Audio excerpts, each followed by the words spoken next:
menjalankan satu inovasi yang bertajuk emergency light living bersama rakan-rakan saya.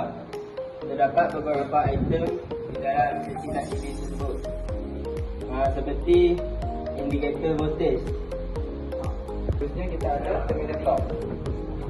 Item seterusnya kita ada main switch.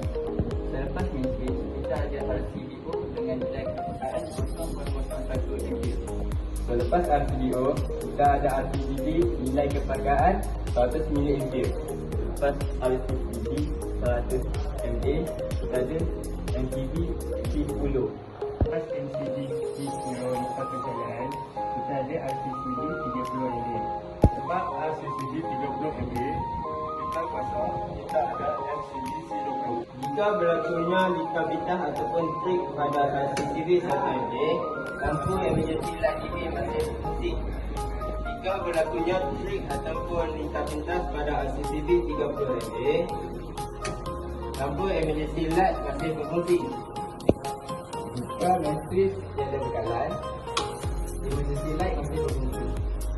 Jika RCDO trik atau overload,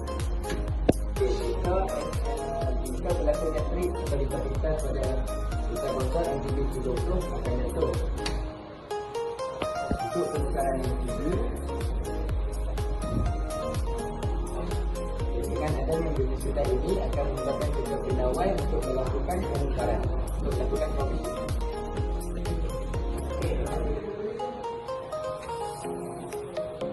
Kami dari